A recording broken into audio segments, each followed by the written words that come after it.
जय हिंद मेरे प्यारे साथियों, आप सभी का मेरे इस नए वीडियो में स्वागत है। जैसा कि आप सभी लोगों को पता होगा कि हमारे चैनल पर जो है हिस्ट्री और पॉलिटी की जो क्विक रिवीजन क्लास है वो ख़त्म हो चुकी है। साइंस उसका सारा पीडीएफ हम अपने टेलीग्राम चैनल रोजगार विद साकेत 2371 पर हम अवेलेबल करवा चुके हैं। अगर आप अभी तक हमारे टेलीग्राम चैनल रोजगार विद साकेत 2371 से नहीं जुड़े हैं तो आप जल्दी से टेलीग्राम पे उसको सर्च करिए, वहाँ जुड़िए और हिस्ट्री पूरा और पॉलिटी पूरा का क्विक रिवीजन का जो बहुत बेहतर नोट्स है आप उसको वहाँ से ज़रूर देखें, एक बार ज़रूर देखें। अच्छा लगे तो फिर आगे भी उस ग्रुप को कंटिन्यू रखें। आज जो भी हमारे चैनल पर नए हैं उन सभी का स्वागत है। सबसे पहले तो वो चैनल को सब्सक्राइब कर लें, वीडियो को लाइक और शेयर ज़रूर करें क्योंकि इस तरीके का वीडियो आपको कम ही मिलेगा। तो चलिए, आज जो इससे पहले हम आपको पॉलिटी का वीडियो करा चुके हैं, संसद, लोकसभा, राज्यसभा, यहाँ से क्वेश्चन आते ही आते हैं, तो आप इन सब वीडियो को ज़रूर देखें। पॉलिटी का वीडियो है, हिस्ट्री का वीडियो है, हिस्ट्री में भी आधुनिक भारत, प्राचीन भारत, मध्यकालीन भारत, सभी का एक डिटेल वीडियो दिया हुआ है। पीडीएफ भी बिल्कुल डिटेल में दिया हुआ है जहाँ से क्वेश्चन डायरेक्ट आएंगे। आज का जो हमारा टॉपिक है वो फर्स्ट वीडियो है ज्योग्राफी का, और ये जो वीडियो है ना, यहाँ से अगर 5 क्वेश्चन आपका आ रहा है ना तो 3 क्वेश्चन आपको यहीं से आएगा। तो इस वीडियो को बिल्कुल बिना स्किप किए हुए पूरा देखें, हम तो यही कहेंगे। तो लेट ना करते हुए वीडियो को शुरू करते हैं। यह आपका इंडिया का मैप हो गया, तो वीडियो को शुरू करते हैं। सबसे पहले तो परिचय से एक क्वेश्चन आता ही आता है। तो सबसे पहले परिचय, भारत किस गोलार्ध में स्थित है? तो भारत किस गोलार्ध में स्थित है? तो उत्तरी पूर्वी गोलार्ध में स्थित है। इस बात का ध्यान रखिएगा। भारत का अक्षांशीय विस्तार क्या है? तो याद रखिएगा कि भारत का जो अक्षांशीय विस्तार है वो 8 डिग्री 4 मिनट से 37 डिग्री 6 मिनट उत्तरी अक्षांश है, ये ध्यान रखिएगा। और ये जो है ना मुख्य भूमि से है। ये क्या है? मुख्य भूमि से है, ठीक है ना, मुख्य भूमि से है। आगे हम लोग आते हैं, भारत का देशांतरीय विस्तार क्या है? तो 68 डिग्री 7 मिनट से 97 डिग्री 25 मिनट पूर्वी देशांतर, ये बात ध्यान रखिएगा, ठीक है। अगर आपसे संपूर्ण भारत का अक्षांशीय विस्तार पूछे तो कुछ नहीं है इसमें 6 डिग्री 4 मिनट से 37 डिग्री 6 मिनट तक है उत्तरी अक्षांश, इस बात का ध्यान रखिएगा। मुख्य भूमि का अक्षांशीय विस्तार क्या है? 8 डिग्री 4 मिनट से 37 डिग्री 6 मिनट। और संपूर्ण भारत का अक्षांशीय विस्तार क्या है? 6 डिग्री 4 मिनट से 37 डिग्री 6 मिनट तक। आगे हम लोग आते हैं, भारत का क्षेत्रफल कितना है? तो भारत का क्षेत्रफल है 32,87,263 वर्ग किलोमीटर, ये ध्यान रखिएगा। क्षेत्रफल की दृष्टि से भारत का विश्व में कितना स्थान है? तो भारत का विश्व में 7वां स्थान है, ये बात ध्यान रखिएगा। इसका एक ट्रिक है, इसका ट्रिक क्या है? रुक चीन अब आ भारत आज। तो रुक मतलब रू से रूस, क से कनाडा, चीन तो चीन हो गया, आ से अमेरिका, ब से ब्राज़ील, आ से ऑस्ट्रेलिया, भारत तो भारत है, और आज से अर्जेंटीना। ये 8 देश है, ठीक है, क्षेत्रफल की दृष्टि से। ये कंटिन्यू है, सबसे बड़ा, फिर सबसे बड़ा देश कौन सा है? तो क्षेत्रफल की दृष्टि से सबसे बड़ा देश रूस है, उसके बाद कनाडा है, उसके बाद चाइना है, उसके बाद अमेरिका, उसके बाद ब्राज़ील, उसके बाद ऑस्ट्रेलिया, उसके बाद भारत, और उसके बाद अर्जेंटीना, ये ध्यान रखिएगा। आगे हम लोग आते हैं, जनसंख्या की दृष्टि से भारत का कितना स्थान है? तो दूसरा स्थान है, जिसमें पहला कौन है? चाइना, दूसरा भारत, तीसरा अमेरिका, चौथा इंडोनेशिया, 5वां ब्राज़ील, 6ठा पाकिस्तान, 7वां बांग्लादेश और 8वां रूस। 8वां कौन सा है? रूस। 8वां कौन है? रूस। सोच लीजिए, क्षेत्रफल में ये पहला है लेकिन जनसंख्या में क्या है? 8वां। अब आगे आते हैं, भारत का क्षेत्रफल संपूर्ण विश्व के क्षेत्रफल का कितना प्रतिशत है? तो ध्यान रखिएगा 2.42%। ये संपूर्ण विश्व के क्षेत्रफल का 2.42% जो है ना भारत का पूरा क्षेत्रफल है। और जनसंख्या की दृष्टि से पूरे विश्व की जनसंख्या का कितना प्रतिशत जनसंख्या भारत में निवास करता है? तो 17.5%। इस बात का भी ध्यान रखिएगा। वीडियो को स्किप बिल्कुल मत करिएगा, क्योंकि यहाँ से 3 क्वेश्चन कंफर्म आएंगे। आप जैसे जैसे आगे बढ़ोगे ना, आपको समझ में आएगा कि क्वेश्चन आता है कि नहीं आता है। आगे है कि भारत का उत्तर से दक्षिण तक का विस्तार कितना है, तो 3214 किलोमीटर। पूर्व से पश्चिम तक का विस्तार कितना है, तो 2933 किलोमीटर। अब आते हैं भारत की स्थल सीमा की कुल लंबाई कितनी है, तो 15,200 किलोमीटर। भारत के तटीय भाग की लंबाई कितनी है, तो 7516.6 किलोमीटर। ठीक है। आगे है कि मुख्य भूमि के तटीय भाग की लंबाई क्या है, तो 6100 किलोमीटर। कितना है, 6100 किलोमीटर। आगे आते हैं कि भारत की सबसे लंबी सीमा किस पड़ोसी देश से लगती है, तो सबसे लंबी सीमा बांग्लादेश से लगती है। वो कितनी लगती है, 4096.7 किलोमीटर, 0.7 किलोमीटर। सबसे छोटी सीमा किससे लगती है, तो अफगानिस्तान से 106 किलोमीटर। 2 याद और रखिएगा, पाकिस्तान से कितना लगता है, तो 3323 किलोमीटर। पाकिस्तान से कितना लगता है, 3323 किलोमीटर। और चाइना से कितना लगता है, 3488 किलोमीटर। ये बात ध्यान रखिएगा। उसके बाद भारत के कुल 16 राज्य पड़ोसी देश की सीमा से लगते हैं। ये वाला पॉइंट आप ध्यान रखिएगा। भारत के कुल कितने राज्य पड़ोसी देश की सीमा से लगते हैं, तो कुल 16 राज्य। कितने राज्य, कुल 16 राज्य, 16 राज्य। अब यहां पर देखते हैं भारत के जलीय या समुद्री सीमा से कुल कितने देश लगते हैं, तो याद रखिएगा 7 देश लगते हैं जो भारत से जल या समुद्र से टच हैं। ठीक है। उसमें पहला कौन सा है, तो पाकिस्तान है। दूसरा कौन सा है, मालदीव है। तीसरा कौन है, श्रीलंका है। चौथा कौन है, बांग्लादेश है। पांचवा कौन है, म्यांमार है। छठा कौन है, थाईलैंड है। और सातवां कौन है, इंडोनेशिया है। इस बात का ध्यान रखिएगा। ठीक है। आगे हम लोग आते हैं कि भारत की जल एवं स्थल सीमा से लगे देश कौन से हैं। जल एवं स्थल सीमा दोनों से लगे हुए तो मात्र 3 देश हैं। पहला कौन है, पाकिस्तान। दूसरा बांग्लादेश। और तीसरा म्यांमार। इस बात का ध्यान रखिएगा, जो हमारे जल और स्थल दोनों से लगा हुआ है। अब एक क्वेश्चन और है कि 3 ओर से बांग्लादेश से घिरा राज्य कौन सा है, तो याद रखिएगा 3 ओर से त्रिपुरा है। 3 ओर से कौन है, त्रिपुरा है। अब यहां से जो क्वेश्चन आता है वो कभी कभी नहीं बल्कि लगभग पूछा जाता है, भारत का सबसे दक्षिणी बिंदु कौन सा है, तो याद रखिएगा इंदिरा पॉइंट। ये कहाँ है, ग्रेट निकोबार में है इंदिरा पॉइंट। ठीक है, सबसे दक्षिणी भाग। इसी को पिग्मिलियन पॉइंट भी कहते हैं। क्या कहते हैं, पिग्मिलियन पॉइंट। सबसे उत्तरी बिंदु कौन सा है, तो इंदिरा कॉल है। ये कहाँ है, तो जम्मू कश्मीर में है। सबसे पूर्वी बिंदु, तो सबसे पूर्वी बिंदु किबिथू है जो कि अरुणाचल प्रदेश में है। और पश्चिमी बिंदु कौन सा है, तो सरक्रिक है जो कि गुजरात में है। इस बात का ध्यान रखिएगा। उसके बाद कुछ पॉइंट आते हैं, जैसे आपसे पूछेगा कोलाबा पॉइंट। कोलाबा पॉइंट कहाँ में है, तो मुंबई में है। उसके बाद पॉइंट कालीमेरे, तो पॉइंट कालीमेरे कहाँ पड़ता है, तो तमिलनाडु में पड़ता है। पॉइंट पेड्रो, पॉइंट पेड्रो कहाँ पड़ता है, जाफना, श्रीलंका के उत्तरी भाग में है। इस बात का ध्यान रखिएगा।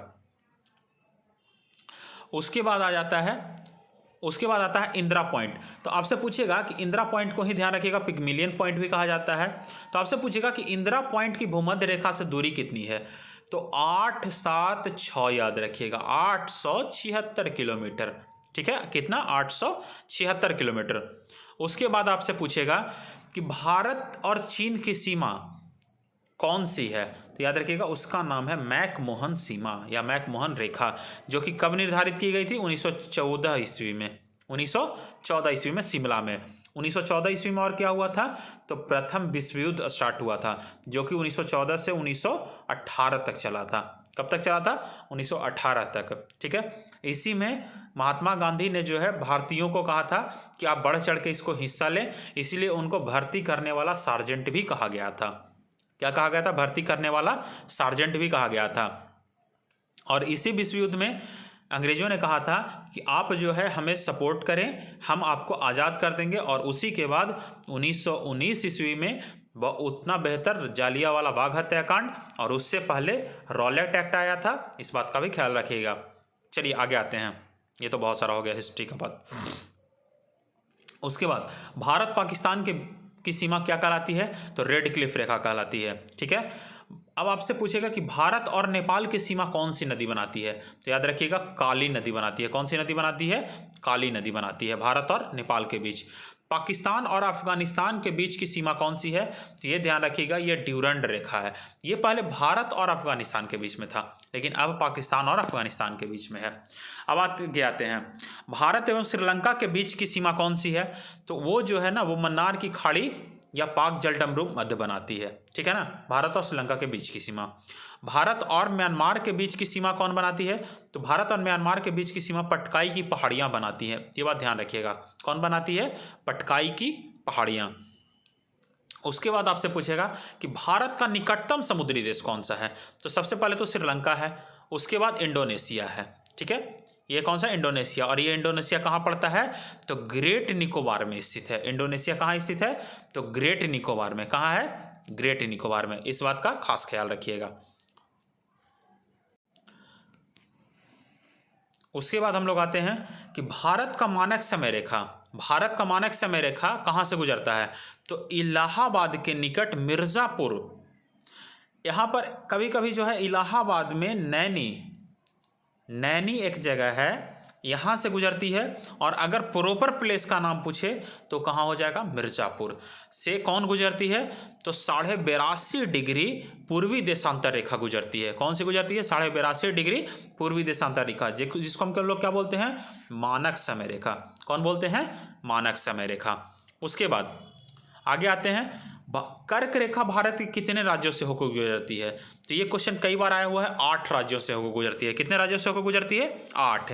इसका ट्रिक है मित्र पर गमछा झार। मित्र पर गमछा झार। मी से मिजोरम, त्र से त्रिपुरा, मी से मिजोरम, त्र से त्रिपुरा। उसके बाद कौन सा है? मी से मिजोरम, त्र से त्रिपुरा, प से पंजाब, र से राजस्थान, ग से गुजरात, म से मध्य प्रदेश, छ से छत्तीसगढ़ और झार से झारखंड। कौन कौन? मिजोरम, त्रिपुरा, पंजाब, राजस्थान, गुजरात, मध्य प्रदेश, छत्तीसगढ़ और झारखंड। टोटल 8 राज्यों से कर्क रेखा भारत से होकर गुजरती है। इस बात का ध्यान रखिएगा। 82.5 डिग्री पूर्वी देशांतर भारत के कितने राज्यों से होकर गुजरती है?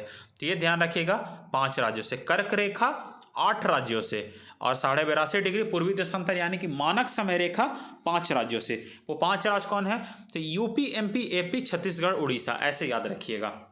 उत्तर प्रदेश, मध्य प्रदेश, आंध्र प्रदेश, तीनों प्रदेश, साथ में छत्तीसगढ़ जो मध्य प्रदेश से अलग हुआ है और उड़ीसा जो आंध्र प्रदेश से अलग हुआ है, ये ध्यान रखिएगा। आगे हम लोग आते हैं आपसे क्वेश्चन पूछेगा कि पृथ्वी की चुंबकीय विषुवत रेखा भारत में कहाँ से गुजरती है? तो याद रखिएगा त्रिवेंद्रम से। कहाँ से गुजरती है? त्रिवेंद्रम से। इस बात का भी ध्यान रखिएगा। आगे हम लोग आते हैं कि नेपाल से कौन कौन सा हमारा राज्य सटा हुआ है? तो सबसे पहले तो यूके यानी कि उत्तराखंड है, यूपी, उत्तर प्रदेश, बिहार, पश्चिम बंगाल और सिक्किम। ये 5 राज्य हैं। कौन कौन है? 5 राज्य हैं। उत्तराखंड, उत्तर प्रदेश, बिहार, पश्चिम बंगाल और सिक्किम।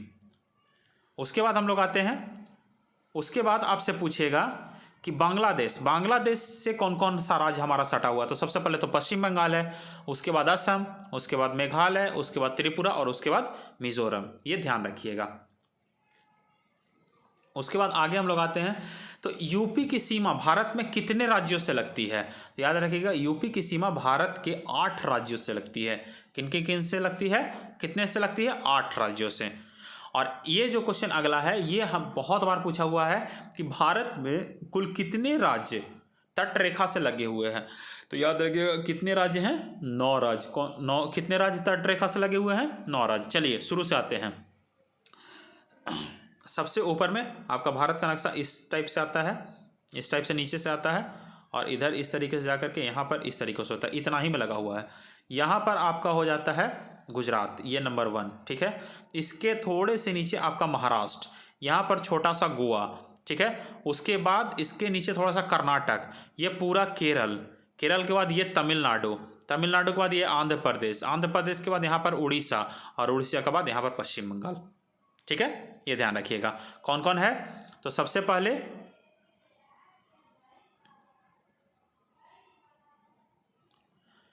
पहले आपका सबसे पहले गुजरात, उसके बाद महाराष्ट्र, महाराष्ट्र के बाद गोवा, गोवा के बाद कर्नाटक, कर्नाटक के बाद केरल, केरल के बाद तमिलनाडु, तमिलनाडु के बाद आंध्र प्रदेश, आंध्र प्रदेश के बाद उड़ीसा और उड़ीसा के बाद पश्चिम बंगाल। बिल्कुल साइड साइड से, बिल्कुल साइड साइड से, बिल्कुल इस साइड से आना है और इस साइड यहाँ तक आपको चले जाना है और यहीं तक आपका जाएगा। 1 2 3 4 5 6 7 और 8, ये ध्यान रखिएगा, यही आपका लगेगा तटरेखा से राज्य। ठीक है, उसके बाद हम लोग आते हैं, कहता है कि भारत की सबसे लंबी तटरेखा वाले राज्य। तो सबसे लंबी तटरेखा गुजरात की है और उसके बाद आंध्र प्रदेश की है। किसका है? सबसे लंबा तटरेखा गुजरात का है और उसके बाद आंध्र प्रदेश का है। अब आपसे पूछेगा कि पाकिस्तान की सीमा से लगे भारतीय राज्य कौन कौन से हैं, तो पंगू राज्य है। कौन कौन से है? पंगू राज्य है।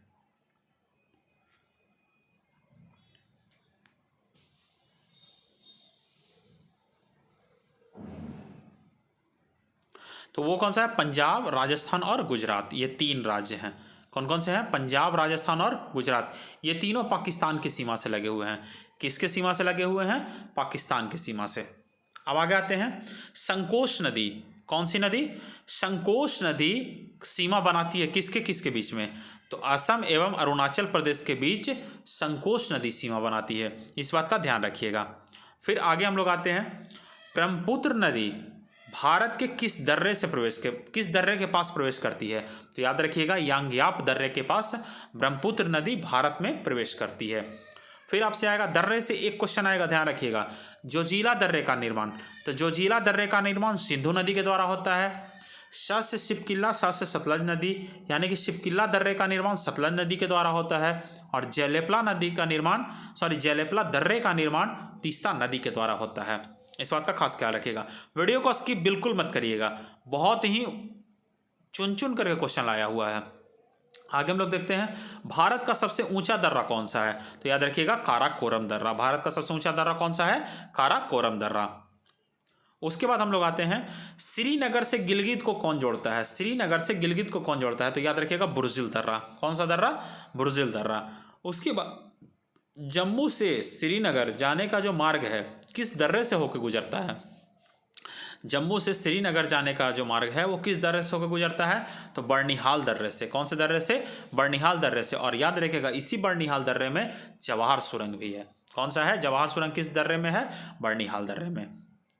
आगे हम लोग आते हैं, उसके बाद है, भारत एवं म्यांमार को कौन सा दर्रा जोड़ता है? तो याद रखिएगा, तुजू दर्रा जोड़ता है। कौन सा दर्रा जोड़ता है? तुजू दर्रा। उसके बाद शिमला से तिब्बत को कौन सा दर्रा जोड़ता है? तो श से शिमला और बताए थे कि श से शिपकिल्ला। तो शिमला से तिब्बत को कौन सा दर्रा जोड़ता है? शिपकिल्ला दर्रा। कौन सा दर्रा जोड़ता है? शिपकिल्ला दर्रा। उसके बाद एक क्वेश्चन और आता है कि 3 अर्धकार समुद्र तट कहाँ मिलते हैं? 3 अर्धचंद्राकार समुद्र तट कहाँ पर मिलता है? ठीक है, एक इधर से आता है, एक इधर से आता है और एक इधर से आता है। तो ये तीनों कन्याकुमारी के पास मिलते हैं। कहाँ पर मिलते हैं? कन्याकुमारी के पास मिलते हैं, इस बात का ध्यान रखिएगा। आगे है कि लेह को कश्मीर घाटी से कौन सा राष्ट्रीय राजमार्ग जोड़ता है? तो याद रखिएगा, NH1 जोड़ता है। कौन सा जोड़ता है? NH1 जोड़ता है। कौन सा राष्ट्रीय राजमार्ग जोड़ता है? राष्ट्रीय राजमार्ग 1 जोड़ता है, इस बात का ध्यान रखिएगा। अब यहाँ से एक क्वेश्चन और आता है जो भारत के प्रमुख दर्रे से है, तो चलिए हम लोग फटाफट देख लेते हैं। सबसे पहले है काराकोरम दर्रा। काराकोरम दर्रा कहाँ में है? तो जम्मू कश्मीर में है।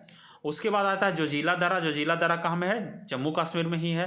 पीर पंजाल दर्रा, ये भी जम्मू कश्मीर में है। बर्निहाल दर्रा, ये भी जम्मू कश्मीर में है। और बुर्जिल दर्रा, ये भी जम्मू कश्मीर में है। काराकोरम, जोजिला, पीर पंजाल दर्रा, बर्निहाल दर्रा और बुर्जिल दर्रा, ये सारे दर्रे कहाँ में है? तो जम्मू कश्मीर में है। कहाँ में है? जम्मू कश्मीर में। उसके बाद हम लोग आते हैं, उसके बाद आता है शिपकिल्ला दर्रा। शिपकिल्ला दर्रा कहाँ में है? हिमाचल प्रदेश में है। रोहतांग दर्रा कहाँ में है? हिमाचल प्रदेश में। और बाड़ालाचा दर्रा कहाँ में है? हिमाचल प्रदेश में। शिपकिल्ला दर्रा, रोहतांग दर्रा और बाड़ालाचा दर्रा, ये तीनों कहाँ में है? हिमाचल प्रदेश में है। उसके बाद हम लोग आते हैं लिपुलेख दर्रा। तो इसका एक ट्रिक होता है, और वो ट्रिक कौन सा होता है?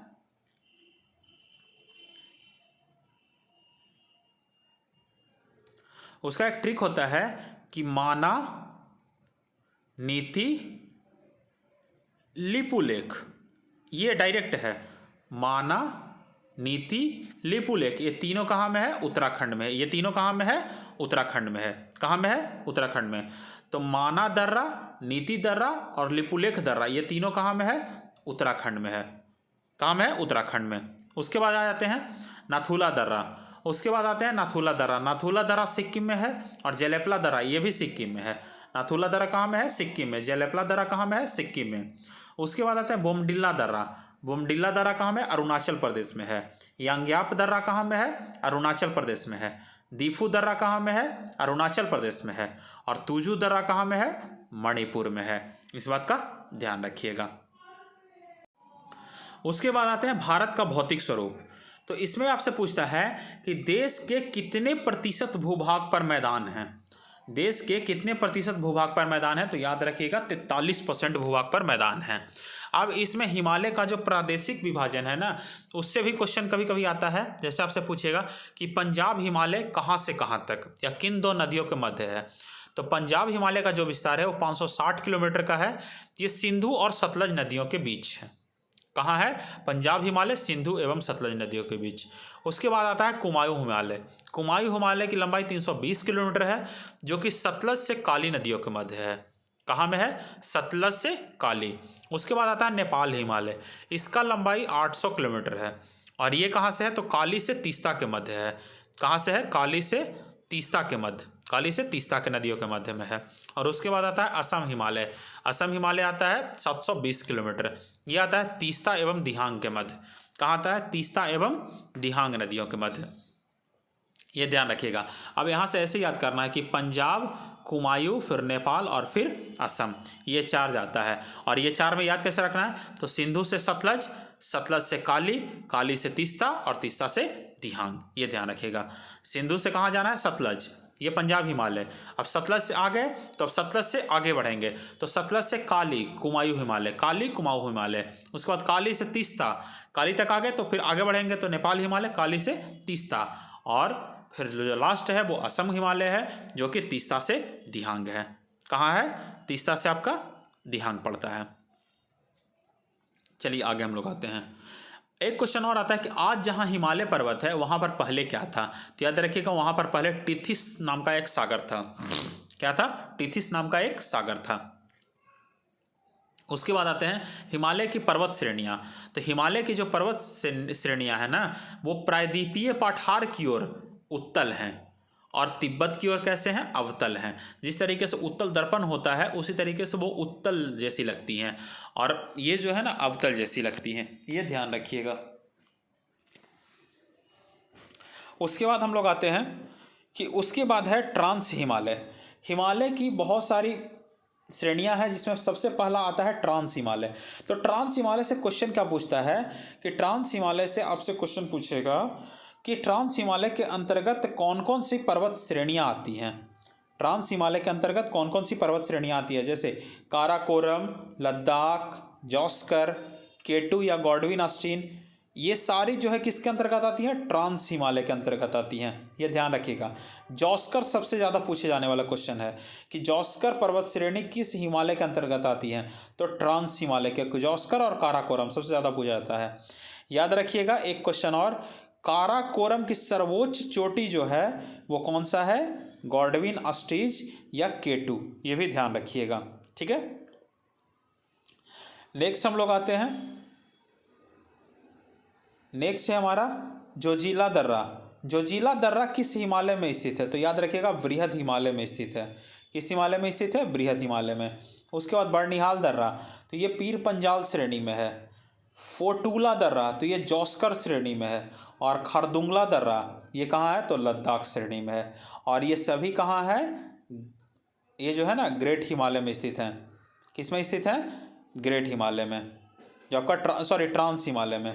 क्या है? ट्रांस हिमालय में। ये जितने भी दर्रे हैं वो ट्रांस हिमालय में स्थित हैं। किस में? ट्रांस हिमालय। ठीक है। आगे हम लोग आते हैं हिमाद्री या सर्वोच्च हिमालय या बृहद हिमालय, इसको बोलते हैं हिमाद्री को। इसमें कौन कौन से हैं? तो आपका जो सबसे ऊंचा पर्वत शिखर है एवरेस्ट, वो आपका हिमाद्री में आता है, सर्वोच्च हिमालय में। उसके बाद कंचनजंगा, नंगा पर्वत, नंदा देवी, कॉमेट और नामचा बरवा, ये सभी बृहद हिमालय के भाग हैं। ठीक है। दो क्वेश्चन और आपसे पूछेगा कि बृहद हिमालय को लघु हिमालय से कौन अलग करता है, तो याद रखिएगा मेन सेंट्रल थ्रस्ट अलग करता है। मेन सेंट्रल थ्रस्ट के द्वारा जो है बृहद हिमालय लघु हिमालय से अलग होता है, और लघु हिमालय शिवालिक से जो है वो मेन बाउंड्री फॉल्ट के द्वारा अलग होता है। किसके द्वारा अलग होता है? मेन बाउंड्री फॉल्ट के द्वारा, ये ध्यान रखिएगा। उसके बाद हम लोग आते हैं हिमाचल श्रेणी, जिसको हम लोग लघु हिमालय भी कहते हैं। लघु हिमालय में कौन कौन सी श्रेणियाँ आती हैं? तो लघु हिमालय में सबसे पहले पीर पंजाल श्रेणी आती है। कौन सी आती है? पीर पंजाल श्रेणी आती हैं। उसके बाद धौलाधर श्रेणी आती हैं। उसके बाद मसूरी श्रेणी आती हैं। फिर नाग टिब्बा आती हैं ये, और महाभारत की श्रेणियाँ, ये सभी जो है किसके अंतर्गत आती हैं? लघु हिमालय या फिर हिमाचल श्रेणी के अंतर्गत में। याद रखिएगा गंगोत्री, यमुनोत्री, केदारनाथ, बद्रीनाथ, हेमकुंड सहित जितने भी चीज़ हैं वो सभी इसी में स्थित हैं, यानी कि किसमें? हिमाचल की श्रेणी में या लघु हिमालय में, ये आपसे पूछेगा। फिर आगे आते हैं शिवालिक के बारे में। तो शिवालिक के बारे में जानते हैं, तो ध्यान रखिएगा यह हिमालय जो पर्वत है ना, उसका सबसे नवीनतम भाग है शिवालिक। और शिवालिक के निचले भाग को क्या बोलते हैं? तराई बोलते हैं। क्या बोलते हैं? तराई बोलते हैं। शिवालिक के निचले भाग को क्या बोलते हैं? तराई बोलते हैं। अब आपसे पूछेगा कि अरावली की पहाड़ियाँ कहाँ स्थित है, तो याद रखिएगा राजस्थान में मोस्टली रूप से स्थित है। ये फैली हुई अगर पूछेगा तो वो तो दिल्ली तक फैली हुई हैं, लेकिन स्थित कहाँ पर है? तो ये राजस्थान में स्थित है। आगे, अरावली की पहाड़ी की सबसे ऊंची चोटी कौन सी है? तो अरावली की पहाड़ी की सबसे ऊंची चोटी आपका गुरु शिखर है। कौन सा है? गुरु शिखर है, जिसकी ऊंचाई 1722 मीटर है। कितनी है? 1722 मीटर। अब आगे आते हैं, आपसे ये क्वेश्चन, यहाँ से ये सब क्वेश्चन थोड़ा सा ध्यान रखिएगा। अब अरावली पर्वत है, तो इसके पश्चिम की ओर से कौन सी नदी निकलती है? तो इसके पश्चिम की ओर से लूनी एवं माही नदी निकलती है। और ये भी ध्यान रखिएगा कि ये दोनों नदी जो है वो कक्ष के रण में जाकर के लुप्त हो जाती है। क्या हो जाती है? कक्ष के रण में जाकर के लुप्त हो जाती है। अब ये थोड़ा सा और ध्यान रखिएगा कि अरावली के पूर्व की ओर से बनास नदी निकलती है। कौन सी नदी निकलती है? बनास नदी निकलती है। कौन सी नदी निकलती है? बनास नदी, अरावली के पूर्व की ओर से। अब आपसे पूछेगा कि द रिवर ऑफ एम्फेमेरल्स किसको बोलते हैं? तो वैसी नदी जो जमीन में लुप्त हो जाती है उसको द रिवर ऑफ एम्फेमेरल्स बोलते हैं, ये ध्यान रखिएगा। उसके बाद आपसे है कि मालवा का पठार कहाँ में है? तो मालवा का पठार पश्चिमी मध्य प्रदेश और दक्षिण पूर्व राजस्थान के मध्य स्थित है मालवा का पठार। और याद रखिएगा इसी मालवा के पठार से चंबल और बेतवा नदी निकलती है। कौन सी नदी निकलती है? मालवा के पठार से चंबल और बेतवा नदी, ये बात ध्यान रखिएगा। अब आगे हम लोग आते हैं कि उत्तर भारत को दक्षिण भारत से कौन अलग करता है? तो याद रखिएगा विंध्याचल का जो पठार है वो उत्तर भारत को दक्षिण भारत से अलग करता है। मैकाल का पठार कहाँ में है? तो मैकाल का पठार आपको ध्यान रखना है, मैकाल का पठार आपका छत्तीसगढ़ में है। मैकाल की पहाड़ी की सर्वोच्च शिखर कौन सा है? तो अमरकंटक है। मैकाल पहाड़ी की सर्वोच्च चोटी कौन सी है या सर्वोच्च शिखर कौन सा है? तो अमरकंटक है। कौन सा है? अमरकंटक। और ये ध्यान रखिएगा अमरकंटक एक ब्लॉक पर्वत है। अब मैकाल के पठार को हम लोग बीच में कर देते हैं, तो इसके उत्तर से कौन सी नदी निकलती है? तो सोन नदी निकलती है। इसके दक्षिण से महानदी निकलती है और इसके पश्चिम से नर्मदा नदी निकलती है, ये ध्यान रखिएगा। ठीक है, मैकाल के पठार के उत्तर से सोन, पश्चिम से नर्मदा और दक्षिण से महानदी निकलती है। अब आगे आते हैं, भारत का रूर किसको कहा जाता है? तो याद रखिएगा छोटा नागपुर के पठार को भारत का रूर कहा जाता है। उसके बाद सतपुड़ा की जो पहाड़ियाँ हैं वो कहाँ स्थित है? तो सतपुड़ा की जो पहाड़ियाँ हैं वो मध्य प्रदेश में स्थित है, इस बात का भी ध्यान रखिएगा। सतपुड़ा की सबसे ऊंची चोटी कौन सी है? तो सतपुड़ा पर्वत की सबसे ऊंची चोटी धूपगढ़ी है। ठीक है, जिसकी ऊंचाई 1350 मीटर है। कितनी है? 1350 मीटर। और इसी धूपगढ़ी पर, ये जो धूपगढ़ी है ना, ये धूपगढ़ी जो चोटी है वो किस पर्वत पर स्थित है? तो यह महादेव पर्वत पर स्थित है। कौन से पर्वत पर स्थित है? महादेव पर्वत पर। उसके बाद आपसे पूछेगा कि सतपुड़ा की पहाड़ी के पूर्व हिस्से से कौन सी नदी निकलती है? तो ताप्ती नदी निकलती है। कौन सी नदी निकलती है? ताप्ती नदी। सतपुड़ा जो पहाड़ी है उसके किस हिस्से से? तो पूर्वी हिस्से से। पूर्वी हिस्से से कौन सी नदी निकलती है? तो ताप्ती नदी निकलती है। उसके बाद हम आते हैं पश्चिमी घाट। पश्चिमी घाट जो है ना, ताप्ती नदी के मुहाने से लेकर के कन्याकुमारी अंतरीप तक ये फैला हुआ है। कौन सा? पश्चिमी घाट। ये वाला जो आप पूरा देखते हो ना, ये पूरा आपका पश्चिमी घाट ही कहलाता है। जो ऊपर से आ करके और इस तरीके से बनता है तो ये पूरा पश्चिमी घाट कहलाता है। ठीक है, अब आते हैं पश्चिमी घाट को किस नाम से जाना जाता है? तो पश्चिमी घाट को सह्याद्री के भी नाम से जाना जाता है। ये ध्यान रखिएगा, किसके नाम से जाना जाता है? सह्याद्री के नाम से। अब सह्याद्री के दो भाग हैं। सह्याद्री को जो है ना वो दो भागों में कौन बांटता है? तो 16 डिग्री उत्तरी अक्षांश। कौन सा अक्षांश? 16 डिग्री उत्तरी अक्षांश इसको दो भागों में बांटता है, जो कि कहाँ से गुजरता है? तो अब से पूछेगा कि 16 डिग्री उत्तरी अक्षांश कहाँ से गुजरती है? तो याद रखिएगा गोवा से गुजरती है। कहाँ से गुजरती है? गोवा से। जो इसको दो भागों में बांटती है, उत्तरी सह्याद्री और दक्षिणी सह्याद्री। कौन सी? दक्षिणी सह्याद्री। उत्तरी सह्याद्री और दक्षिणी सह्याद्री। अब आते हैं उत्तरी सह्याद्री। यहाँ पर देखिए, उत्तरी सह्याद्री की सबसे जो प्रमुख है, जो चोटी है, वो है कालसूबाई, जो 1664 मीटर का है। और दक्षिणी सह्याद्री में जो सर्वोच्च चोटी है वो है कुद्रेमुख, जो 1892 मीटर है। अब आपसे पूछेगा कि उत्तरी सह्याद्री की दूसरी प्रमुख चोटी कौन सी है? तो महाबलेश्वर है। कौन सा है? महाबलेश्वर है। अब आपसे पूछेगा कि महाबलेश्वर का उच्चतम बिंदु कौन सा है? तो महाबलेश्वर का जो सबसे उच्चतम बिंदु है उसको हम लोग बोलते हैं विल्सन पॉइंट। कौन सा पॉइंट बोलते हैं? Wilson point. कौन सा पॉइंट? Wilson point. अब आगे हम लोग आते हैं कि महाबलेश्वर से निकलने वाली नदियों के बारे में। तो महाबलेश्वर से 5 नदी निकलती है। सबसे इंपॉर्टेंट नदी है कृष्णा, उसके बाद है सावित्री, उसके बाद है वेन्ना, उसके बाद है गायत्री, गायत्री के बाद है कोयना। आपको याद रखना कि महाबलेश्वर से जो है कौन नदी निकलती है? तो कृष्णा नदी निकलती है। ये बात ध्यान रखिएगा। उसके बाद है पश्चिमी घाट के दर्रे। यहाँ से भी कभी कभी क्वेश्चन पूछा जाता है, जैसे थाल घाट दर्रा। तो थाल घाट दर्रा कितना है? तो 580 मीटर इसकी ऊंचाई है। और ये कहाँ से कहाँ तक है? तो नासिक से मुंबई तक ये फैला हुआ है, थाल घाट दर्रा। फिर आपसे पूछ है भोर घाट दर्रा। भोर घाट दर्रा है 630 मीटर, 630 मीटर इसकी ऊंचाई है। और ये कहाँ से कहाँ तक है? तो मुंबई से लेकर पुणे तक है। उसके बाद आता है पाल घाट दर्रा। पाल घाट दर्रे की ऊंचाई 305 मीटर है। यह है कोयम्बटूर से कोचीन तक। और उसके बाद अगला जो दर्रा है वो है सेनकोट। सेनकोट जो है जिसकी ऊंचाई 280 मीटर है। ये तिरुअनंतपुरम से मदुरै तक ये दर्रा है। ये बात ध्यान में रखिएगा। उसके बाद आगे आता है दक्कन का पठार।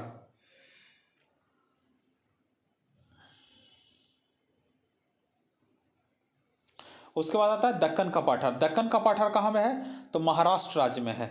दक्कन के पठार के पूर्वी भाग को क्या नाम देते हैं? तो इसको विदर्भ कहा जाता है। क्या कहा जाता है? विदर्भ।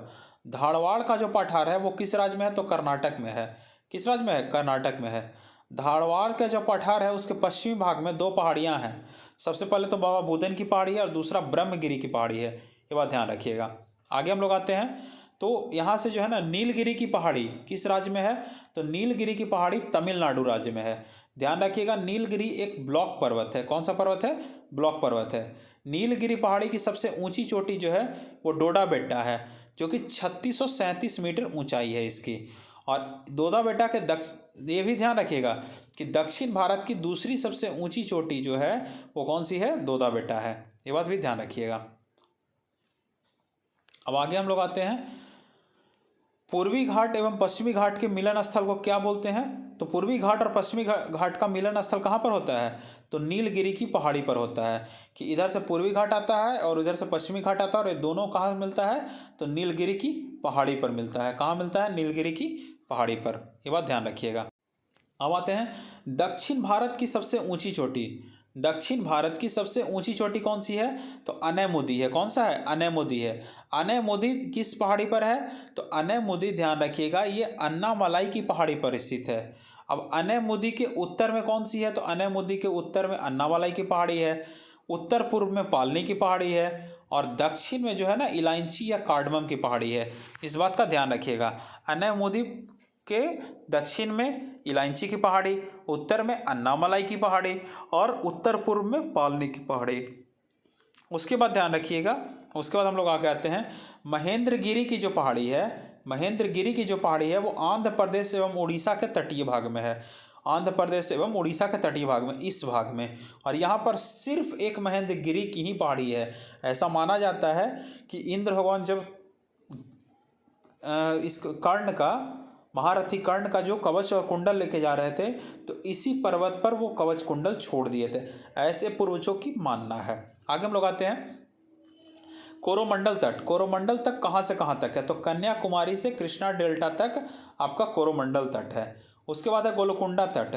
कृष्णा डेल्टा से लेकर गोदावरी डेल्टा तक जो है आपका गोलकुंडा तट है। गोदावरी डेल्टा से लेकर उत्तरी तटीय भाग, ये टोटल उत्तरी सरकार तट कहलाता है। इस बात का ध्यान रखिएगा, क्या कहलाता है? उत्तरी सरकार तट कहलाता है। उसके बाद देखिएगा भारत के पूर्वी तट पर स्थित प्रमुख बंदरगाह कौन कौन सा है? तो सबसे पहले तो पारादीप है जो कि उड़ीसा में स्थित है। कोलकाता है जो कि पश्चिम बंगाल में स्थित है। विशाखापट्टनम है जो कि आंध्र प्रदेश में स्थित है। और तमिलनाडु में कौन कौन स्थित है? तो एक तो आपका चेन्नई है, दूसरा तूतीकोरिन है और तीसरा एन्नौर है। ये तीनों जो है तब जो आपका बंदरगाह है वो कहाँ में है? तो तमिलनाडु में है। कहाँ में है? तमिलनाडु में।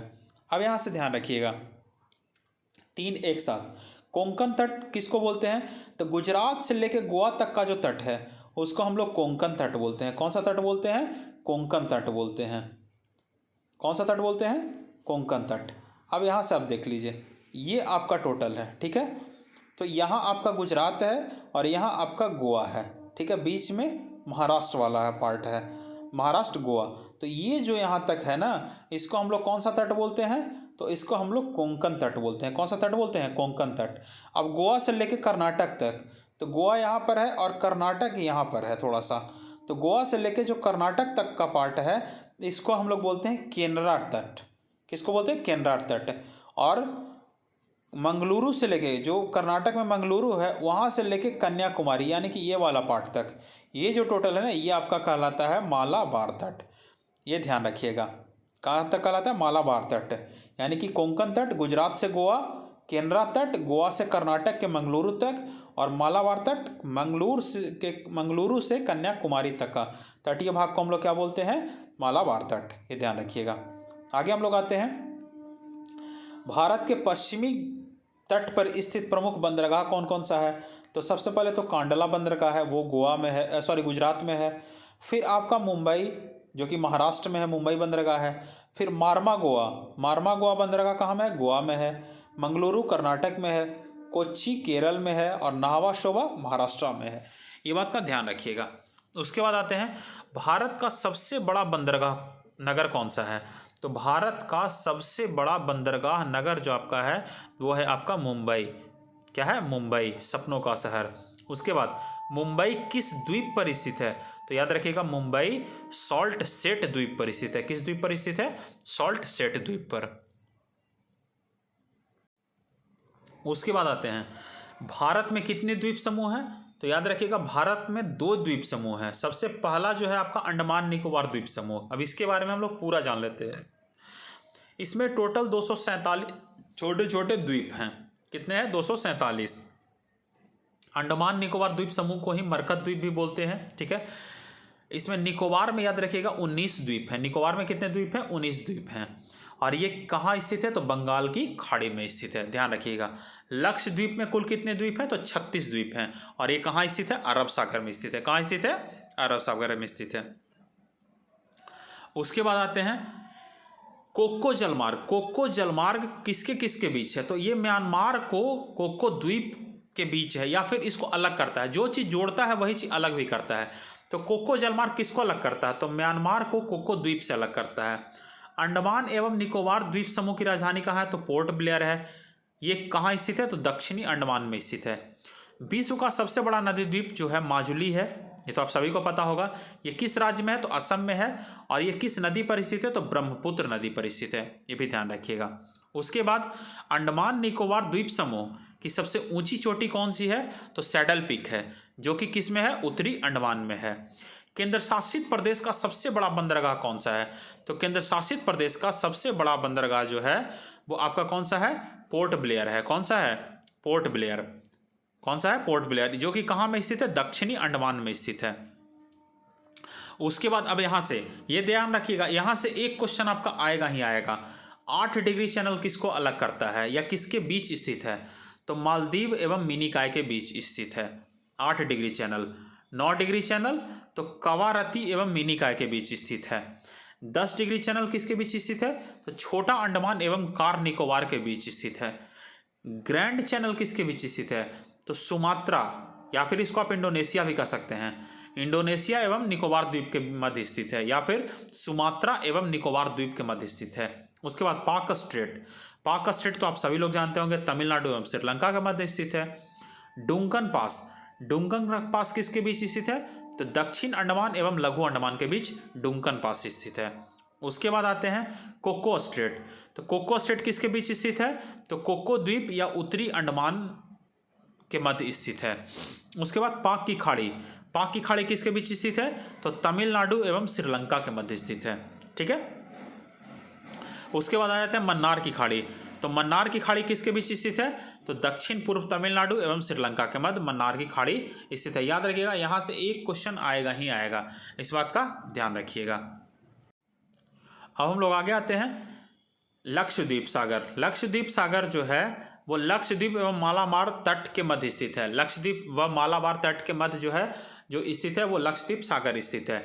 सेतु समुद्रम परियोजना, तो ये सेतु समुद्रम परियोजना पाक की खाड़ी व मन्नार की खाड़ी को अलग करता है। ठीक है, सेतु समुद्रम परियोजना के या जोड़ता है।